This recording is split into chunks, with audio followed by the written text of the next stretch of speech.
45 blast!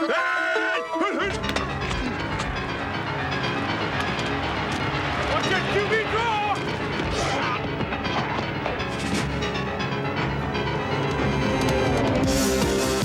The 1986 NFL season began with 28 different teams in the championship chase, each charting a course they hoped would take them to a title.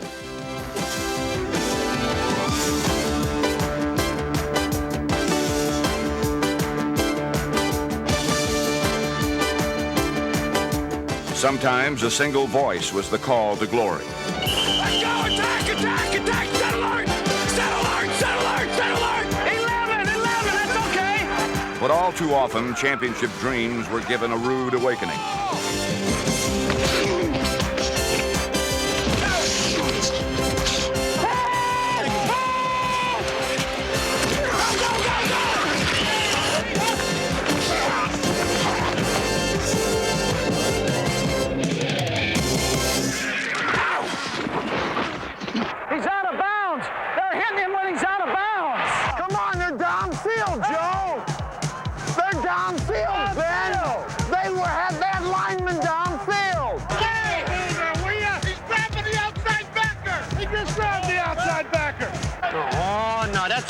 That's naughty. He wouldn't do that. Slowly, the process of elimination pushed lesser teams out of contention. As autumn's colors gave way to November's frost, the playoff hopefuls had dwindled to a precious few.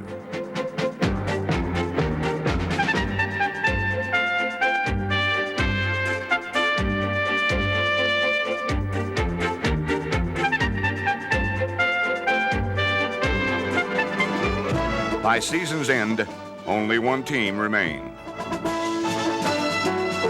Let's go!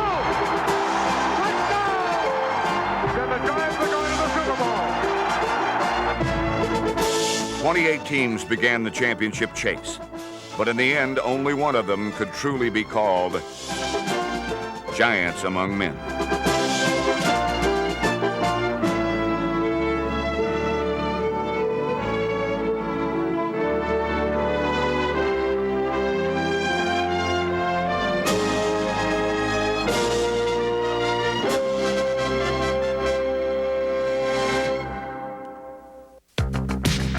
There is an old Chinese proverb that says even the longest of journeys begins with a single step. The New York Giants Marathon Odyssey of 1986 actually began the year before amidst the icy chill of Soldier Field in Chicago. When the Giants were beaten by the Bears in the 1985 playoffs, the first seeds were sown for the championship season that was to follow. A bitter lesson came from the 21-0 defeat, a lesson that would serve the Giants well in 1986. If there's one thing we learned from the Chicago Bears last year, is that the intensity level they played at was extremely high. And we always thought we were an intense team, I think. And we found out from them that we have to step it up just one more notch. Sure, I think we have the horses to go all the way. But what you don't have, or what we don't have, and we won't know that we're going to have them until we need them, are the breaks and players staying healthy.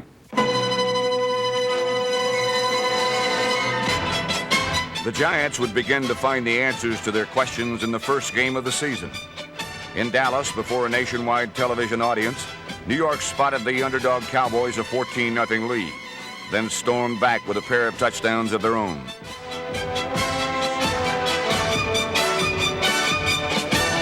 Quarterback Phil Simms put the ball in the air 45 times for 300 yards, and his third touchdown pass of the night, a juggling catch by Bobby Johnson, gave the Giants a 28-24 lead late in the game.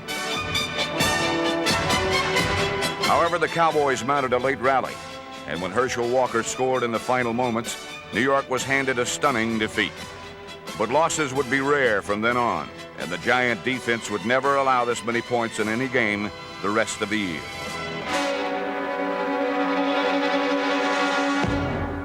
If any opponents could light up the scoreboard, it was the San Diego Chargers. Coming off an impressive 50-point explosion in their first game, quarterback Dan Fouts picked up where he left off, firing a first-half touchdown to running back Gary Anderson.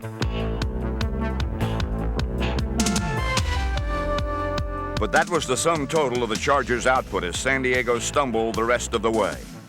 Fouts suffered one of the worst days of his career, throwing 5 interceptions, including 2 each by safeties Kenny Hill and Terry Kennard.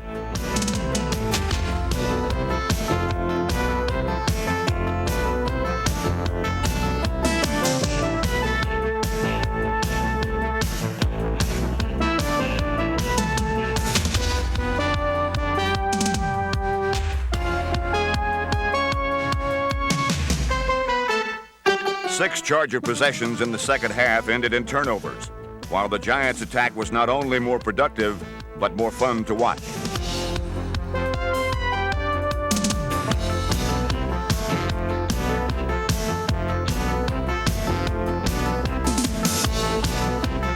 Touchdowns from Joe Morris and wide receiver Lionel Manuel made the Giants' home opener a successful one.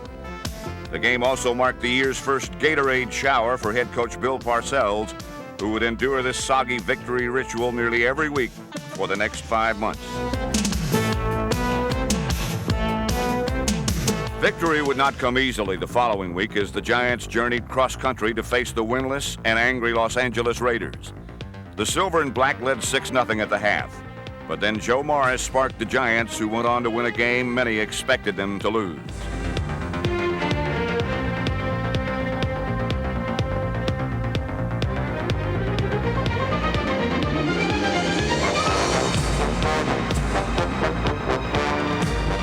A solid passing performance from Phil Simms and a pair of touchdown catches from Lionel Manuel proved to be just enough offense as the Giants handed the Raiders their 3rd straight defeat. Simms is back. Simms at the 18, throws end zone. It is hit. Touchdown! Off one of the Raider defenders. Wow. New York surprised many skeptics with the victory, but then just as quickly confused their fans the following week against the New Orleans Saints.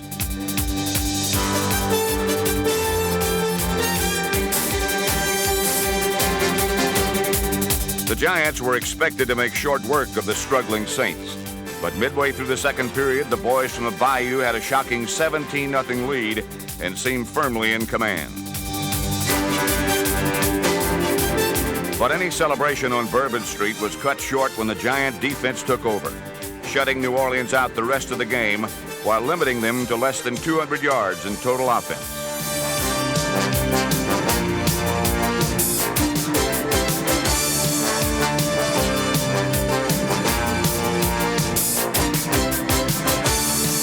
Once again, Phil Simms was forced to pass more than 40 times to spark the team. Zeke Mowatt's 4th quarter score put the Giants ahead for good, making this rally New York's biggest comeback effort in 16 years. Also providing offense was number 89, Mark Bavaro, who in only his 2nd season rapidly developed into the best tight end in the NFL. In his college days, Bavaro was a member of Notre Dame's Fighting Irish. Now Mark was known as Rambo to his fans. But that's not only because he resembled Sylvester Stallone. Bavaro was a singular destructive force. And like the fictional John Rambo, it often took a whole army of men to contain him.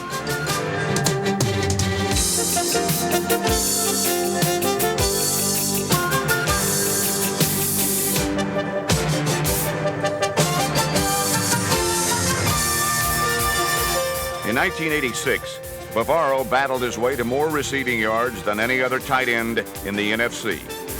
He's physically tough. If there's a little weakness that we point out to him, the next day he's out working on it. He's just the kind of guy that if you had to go into the trenches tomorrow, that's the kind of guy you'd like to be in the trenches with. In the win over New Orleans, Bavaro reinforced his rugged image.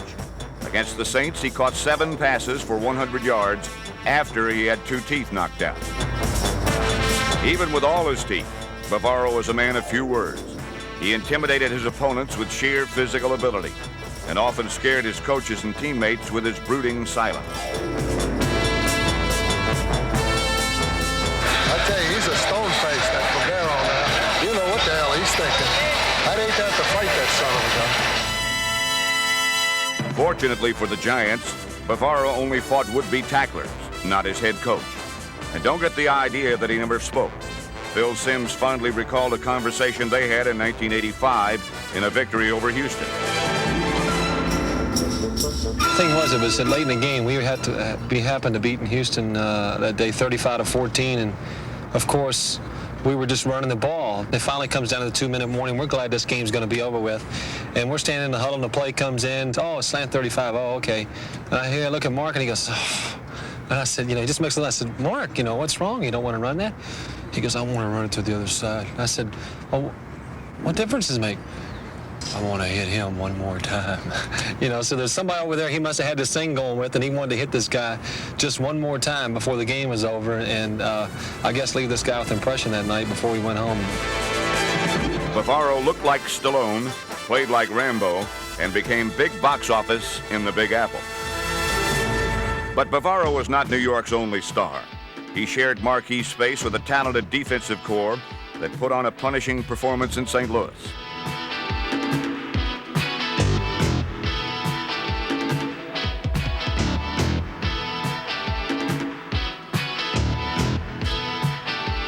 New York grounded the Cardinals with 7 sacks, further establishing themselves as one of the NFL's premier defenses. I would say right now the New York Giant defense is probably the best in pro football, just simply because they have 4 linebackers in the 250-pound category, and they're almost an immovable force up there. Number 56, Lawrence Taylor, continued to be New York's most dominant force. But blockers could not simply stop Taylor and expect to be successful. Now there was another threatening presence. Third-year outside linebacker Carl Banks, number 58.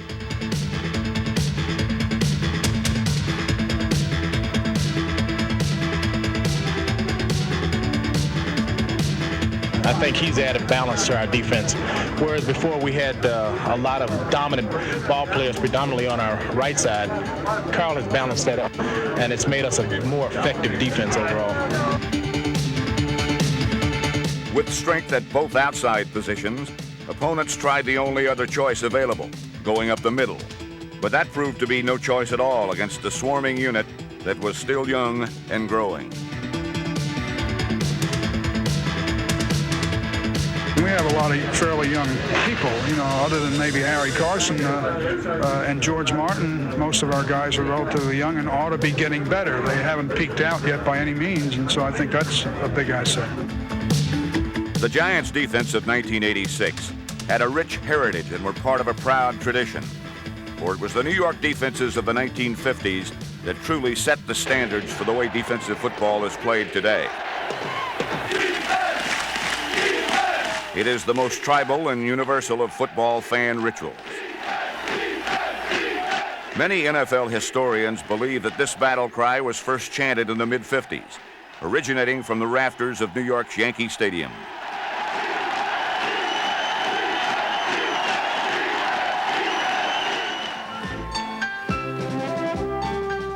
In a game that climaxed the NFL's first season of nationally televised broadcasts, millions of home viewers heard the deafening roar and watched a very responsive Giant defense. New York crushed the Chicago Bears 47-7 for the championship. It marked the beginning of an 8-year era that saw a whole new type of slugging power come to the fabled house that Ruth built. It began when head coach Jim Lee Howell added a young Tom Landry to his already talented staff of assistants. Landry's innovative mind blended together with men like Jimmy Patton, Andy Robustelli and Jim Katcavage, Rosie Greer and Dick Modulewski to produce the NFL's most dominant and difficult to detect defense of its day.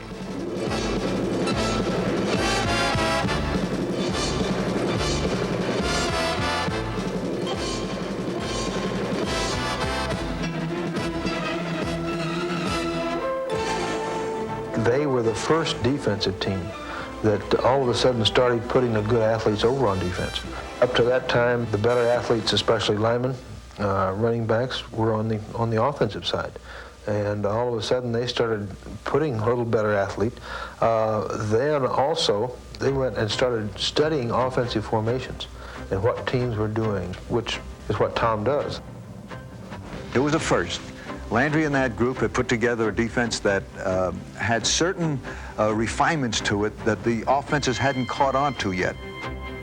One of those refinements was the creation of the 4-3 defense, designed to take advantage of the instinctive skills of middle linebacker Sam Huff.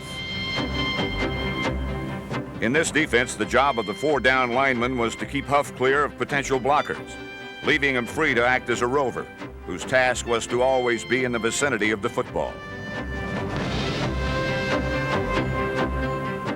This scheme was one of a number of ploys successfully used to neutralize New York's main nemesis, number 32, Jim Brown.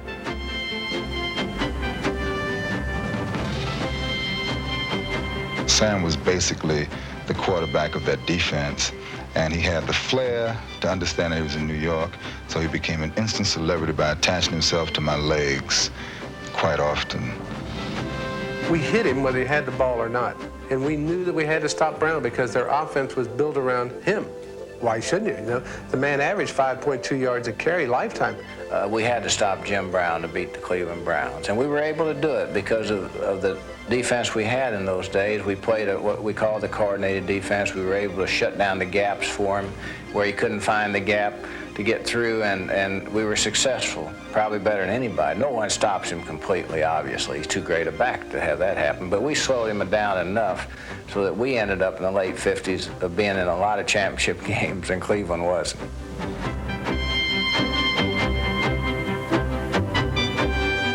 In addition to capably handling their rivals from Cleveland, the defense also became highly proficient at putting points on the board. This game day opportunism endeared the defense to the fans. Along with public praise and adulation, media attention was, for the first time, devoted to a defense. The Giant defenders, teammates of mine, were not portrayed as mindless brutes, but rather as a group of friendly, thoughtful, and articulate men. This high-gloss treatment, however, did not wear well with all the members on our squad. There was a lot of animosity, a lot of jealousy between the offensive unit and the defensive unit, because the defense really came into prominence for the first time, I guess, in the history of pro football. In those days, they didn't even introduce the defensive ball players. It was only the offensive ball players that were introduced before the game. And it was always, you know, ladies and gentlemen, number 16 from Southern California, Frank Gifford. In those days, when Sam Huff was maybe making 8,000 or 9,000 and fighting Wellington Mara to make it 10, I might have been making 18 or 20. That didn't sit too well with the likes of a Sam Huff. There was a little animosity about that because we were doing on defense, we were doing an awful lot of playing, and we were holding teams, you know, to 6 points and to 3 points. And we went 3 games, I remember, and never scored a touchdown offensively, and we won 2 of them. At one period, you know, when we'd come off the field, Sam might say, see if you can hold them, and we'll try and score on defense the next time around. Despite the presence of any ill will, those who played with and against this unit all agreed they were pioneers in the effort to bring teamwork and intellect to defense. The most intelligent defensive club in football, the New York Giants. Every man knew his position, knew what he's supposed to do, knew where he's supposed to help out. They played together probably as well as any team I've ever coached. They had just a sense of feel, you know, between each other. It was a good football team. It was good talent, but it wasn't really any better than some of the teams in those days. But their ability to play together and believe in each other, the way they believed in each other, was tremendous. In 1960, Tom Landry moved on to coach the expansion Dallas Cowboys. But the men he left behind went on to play in 3 more NFL championships. Although the Giants came up short in each of them, the defense performed bravely, particularly in the bitter struggles against Green Bay in 1962 and Chicago in 1963.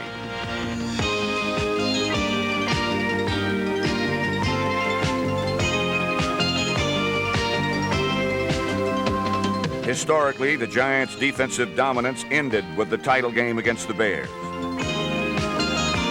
While one era was passing, a new one was dawning. Various retirements and trades closed this chapter of defensive brilliance. But a symbolic seed was transplanted with Rosie Greer's transfer to the Rams, where he helped give celebrity status to LA's suddenly famous fearsome foursome.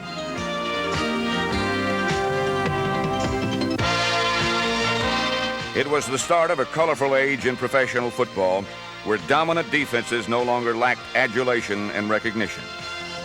So whether they were called the Purple People Eaters, the Steel Curtain, or Doomsday, all of them owed a small debt of gratitude to a group of men who came together in New York's Yankee Stadium and who were simply called the Giants defense.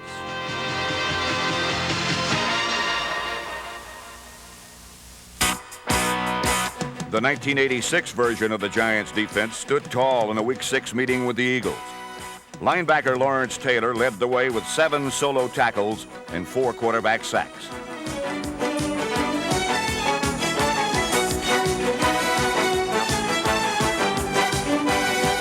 Through 3 quarters, Philadelphia was held to 0 total yards and had only a field goal to show for their efforts. The Giants, however, had no trouble scoring, doing so in a variety of ways. With blocking from fullback Maurice Carthon, Joe Morris got the first score of the game. And then quarterback Phil Simms followed by notching his first touchdown of 1986.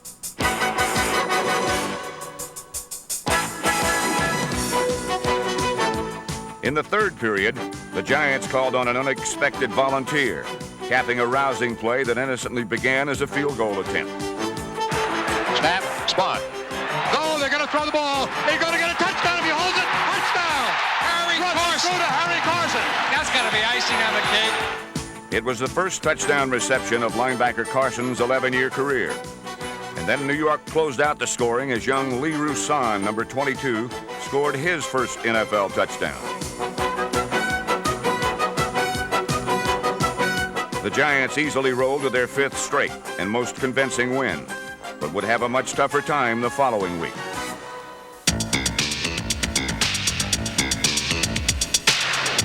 Traveling to the Pacific Northwest to face the Seahawks, the Giants used some early turnovers to gain a 9-7 halftime lead, earned by a Phil Simms touchdown pass to rookie wide receiver Solomon Miller, number 87.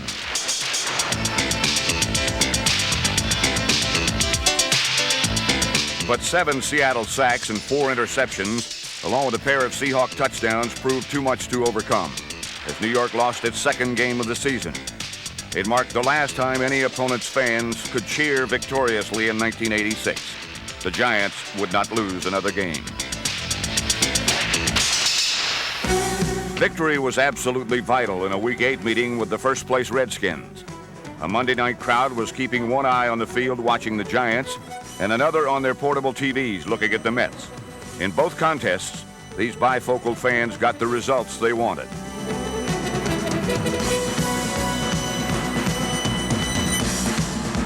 The Mets defeated the Astros to win the World Series, and Joe Morris rushed for 181 yards to help the Giants gain an early lead against Washington. When Phil Simms hit Bobby Johnson to make it 23 in the third quarter, the Giants appeared to be in control, but 17 straight Redskin points tied the game with 4 minutes remaining. New York responded as Joe Morris came through in the game's final moments. Big play. Simms to Morris. Morris has the first. More. 10, 5. Touchdown, baby. Yes. The win moved the Giants into a 3-way tie for first, along with the Redskins and Cowboys, who came to the Meadowlands intent on sweeping the season series with New York. Dallas instead saw their quarterback swept under the rug on 6 Giant sacks.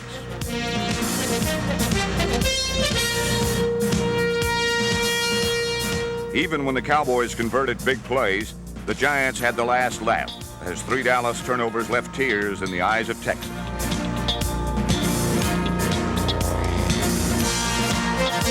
Although the Cowboys outgained their hosts by nearly 200 yards in total offense, New York made the key plays in critical moments to preserve the win. For the second straight week, the offensive hero was running back Joe Morris, who rushed for over 180 yards and 2 touchdowns.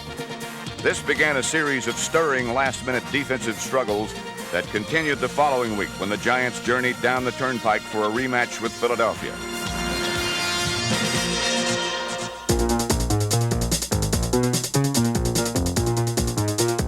This second meeting of the season with the Eagles was far more competitive than the first, but the Giants were clearly in command from the outset.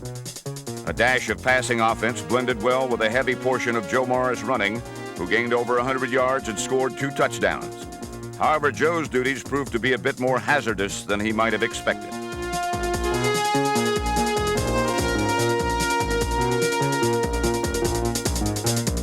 The Eagles' less than hospitable treatment to their guests was paid back with interest as the Giants knocked quarterback Ron Jaworski out of the game and treated his replacement just as harshly, en route to 7 quarterback sacks. More of this intensity would be needed a week later in one of the season's most pivotal games.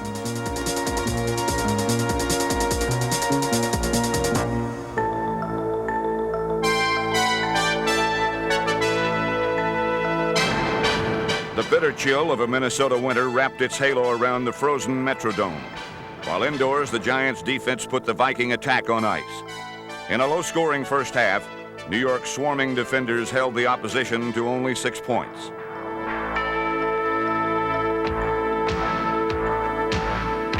Meanwhile, kicker Raul Alegre supplied the offense, booting 4 field goals. And with Joe Morris acting as a decoy, Phil Simms fired a fourth-quarter touchdown pass to Bobby Johnson, giving New York a 19-13 lead.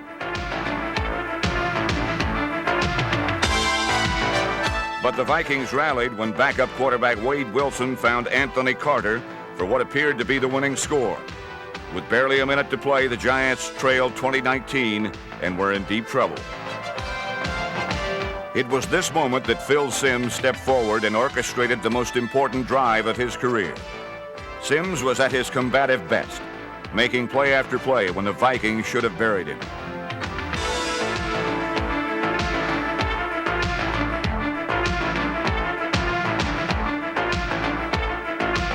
Finally came the critical moment upon which the Giants' season turned. Simms is going to be down behind his center on this play. The shotgun wouldn't work. There's too much noise. McConkey comes in motion to the right-hand side. Simms drops back to the 40. Simms throws. Complete. He's in. What a catch by Johnson. This clutch play not only set up Allegre's winning field goal, it told the Giants they could win, no matter how difficult the situation. The thrilling victory also proved to be a vindication of sorts for Simms, who now heard cheers instead of the jeers that had haunted him from the very first day he became a Giant. New York Giants first-round selection. Quarterback Phil Simms, Morehead State.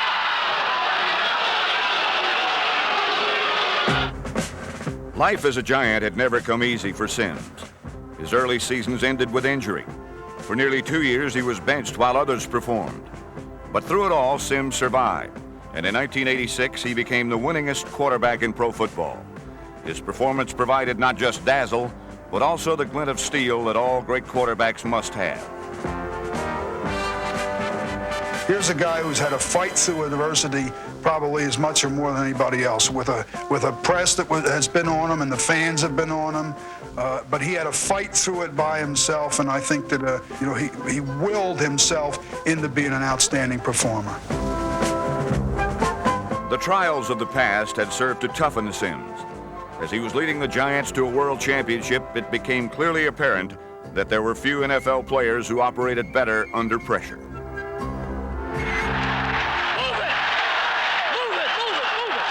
As a quarterback, I don't ever feel the pressure. Big games, every game is the same. Every situation feels the same. You just do what you've been taught to do, almost like a robot, in a way. You just go out there and do it because you've done it hundreds of times in practice. 3rd and 12. The ball is on the 16.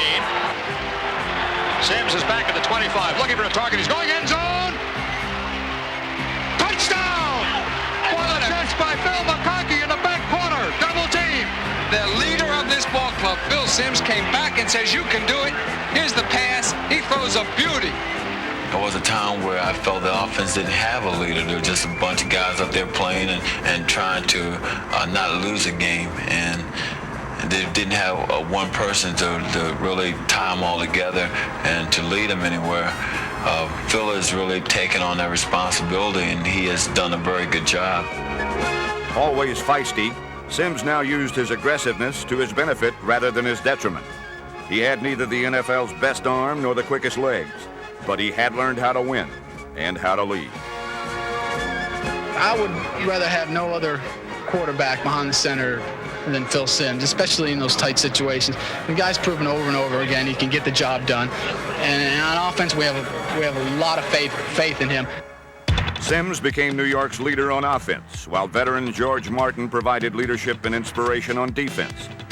Throughout his 12-year career, Martin, number 75, had scored more touchdowns than any defensive lineman in NFL history. Not bad for an 11th round pick in the 1975 college draft.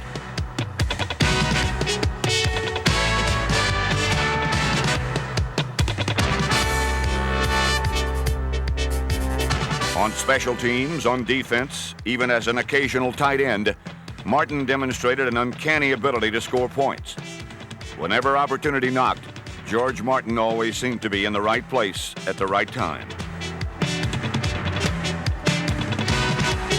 In 1986, injuries to other linemen forced this pass-rushing specialist into becoming a full-time starter, a challenge he met with enthusiasm. It's always served as a motivational tactic for me to go out and try to keep up with the younger guys, but also I've been endowed with an awful lot of pride, and I will not settle for anything less than my best. He's a tremendous example for young players, and he inspires me. He can inspire greatness in other people just by his behavior, so he's terrific. I hope he plays 5 more years. The team's elder statesman did more than inspire and motivate. Against the Giants' eventual Super Bowl opponents, the Martin magic emerged again as George made one of the biggest plays of the season. Motion toward the middle by Vance Johnson. Elway is looking for a target, goes out to the right side, intercepted. George Martin, 30, 45. At the 45, Elway takes him and breaks the tackle. 40, 35, 30 for Martin. The 20, Martin to the 10. He's in. What a run by George Martin. Martin's 78-yard marathon was the only touchdown New York would score, but the defense made it stand up by keeping Denver out of the end zone for much of the game.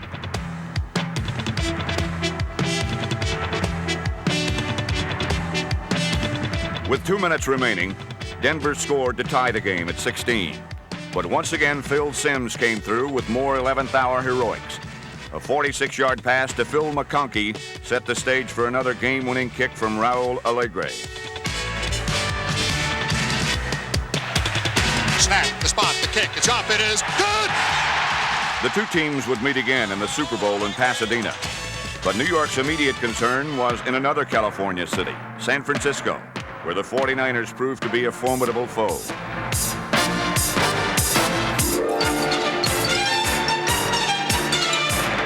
San Francisco jumped out to a 17-0 halftime lead. But then Mark Bavaro's crunching catch and carry completely changed the tempo of the game.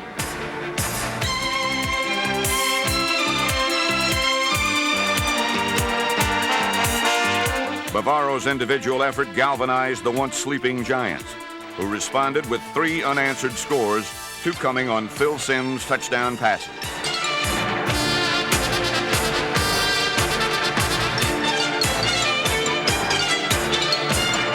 With Simms throwing for a season-high 388 yards and the defense shutting out San Francisco in the second half, the Giants achieved the kind of comeback victory that championship seasons are made of. Ahead lay the Redskins in hostile RFK Stadium. To the winner would go first place in the NFC East and the inside track to the division title. The game was close in the beginning, but then the Giants broke it open on the strength of Simms' scores to Bobby Johnson, Mark Bavaro, and Phil McConkey, giving New York more than enough points for a victory.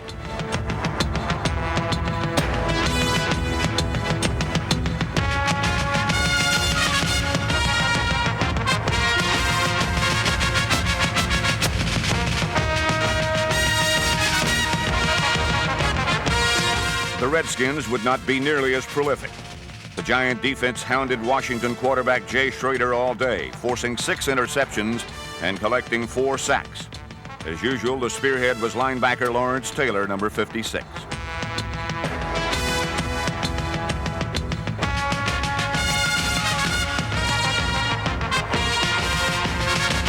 Taylor's heroics helped put the Giants within one game of clinching the division crown. It was the same ferocious form that made LT the NFL's leading pass rusher with 20.5 sacks.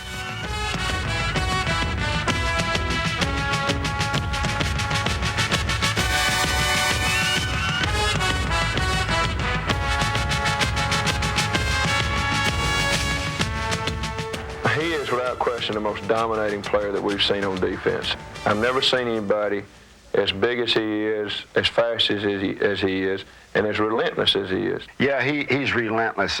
He has a motor that never goes off. He plays the game 1,000 miles an hour, and he's really the most prolific football player that we have to face year in and year out. Phenomenal blitzer. He comes from everywhere all the time. When he hits you have to take inventory. You have to see if everything's still hooked up, and you get up and you start shaking and you make sure your legs are there, your arms are there, and everything else, and hopefully he doesn't get there too often during the course of the game. Quite simply, Taylor spelled trouble. Throughout his career, he has posed unique problems for offensive linemen. As Comrade Dover said, you hold them, then you leg whip them. If that doesn't work, then you tackle them. I feel it's an honor anytime a team has to reconstruct their offense or do different things and to block me or to take care of me. After a 1985 campaign that was not up to his personal standards, Taylor roared back in '86 to dominate football like no other player in the game. Beyond his physical gifts, he has the extraordinary ability to concentrate, to harness great mental intensity hand in glove with his athletic ability.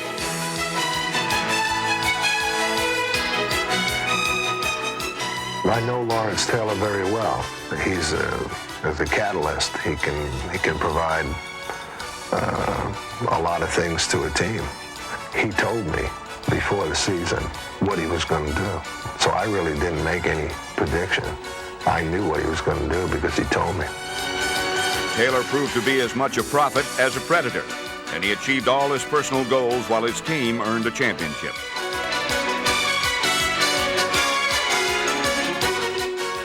I'm not a very technique-oriented person anyway as far as playing my position.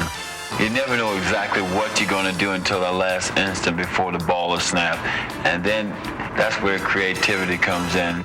I tell you, I can go in and run some stunts that they never even heard of, but if it works, I keep running it. I still rely a lot on instinct, on feel. If it works, it works. If it doesn't, I'm in trouble. But throughout his 6 NFL seasons, it's usually the opposition who is in great peril, not LT, a man with a bark as bad as his bite. Hey, Shula, you better hope I never get back in there. I'm gonna kick your Hey, baby, let's go out there like a bunch of crazy dogs and have some fun.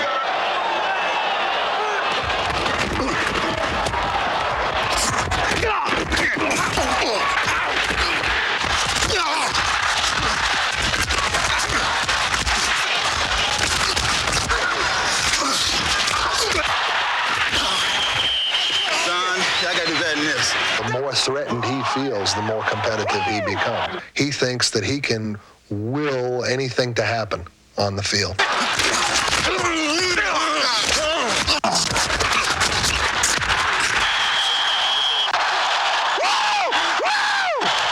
I love showing my enthusiasm for the game. When I first came here to the Giants, there's one thing they did not have here was enthusiasm for, big plays. And I do believe every time somebody scores a touchdown on defense, if I'm close to him, I'm going to jump on and, try to wring his neck. Taylor's amazing achievements were equally worth celebrating. 17 years before, Alan Page of the Minnesota Vikings became the first defensive player ever to be named League MVP. No other defender would earn that honor again until Lawrence Taylor in 1986. Taylor became the focal point of one of the league's greatest defenses, the rallying force of a powerful unit. But he was by no means the only star in the Meadowlands. In the Giants' Week 15 game with St. Louis, the entire New York defense played with Taylor-like ferocity. In storming to a team record 9 quarterback sacks, pressure came from defensive stalwarts Jim Burt, Leonard Marshall, Gary Reasons, Andy Hedden, Pepper Johnson, Jerome Salley, and Eric Howard.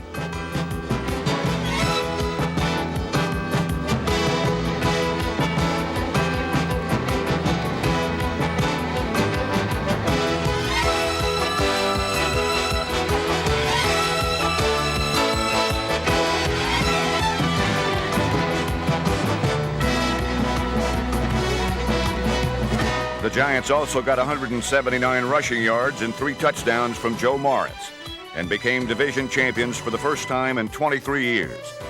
The only prize unclaimed was home field advantage for the playoffs, a prize plucked by the Giants in the final game of the regular season.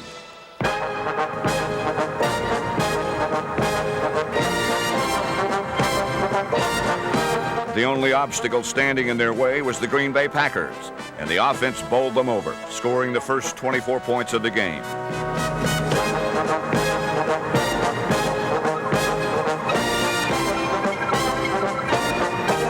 The first touchdown came on a Sims to Mark Bavaro pass, a combination that would strike again in the second half. On this day, Bavaro became the first tight end in Giants history to gain 1,000 yards receiving. Sims fired a third touchdown to Zeke Mowatt, all part of the biggest point explosion by a Giants team since 1972. The most satisfying play came from special teamer Tom Flynn. Only a few months before, Flynn had been unceremoniously cut by the Packers. In a moment of delicious irony, Flynn, number 28, exacted a sweet measure of revenge.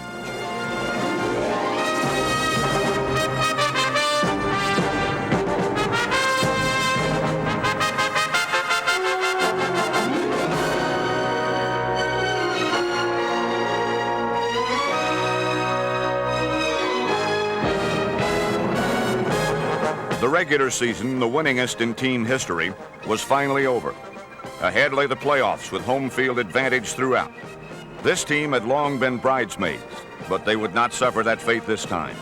The New York Giants were about to take their final steps toward a world championship.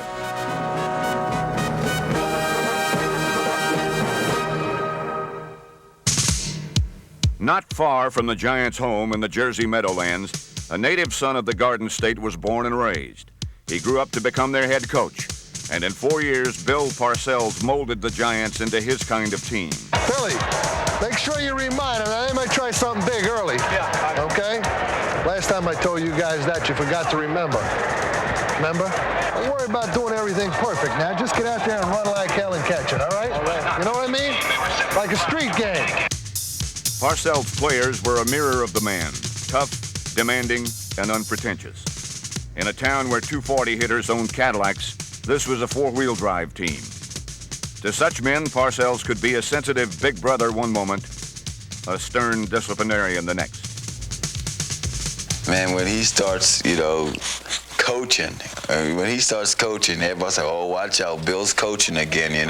That means he's worried and he wants to play well. So anytime he starts coaching, man, watch out, because the guy's on the warpath. Hey, I don't need 10 guys suggesting plays.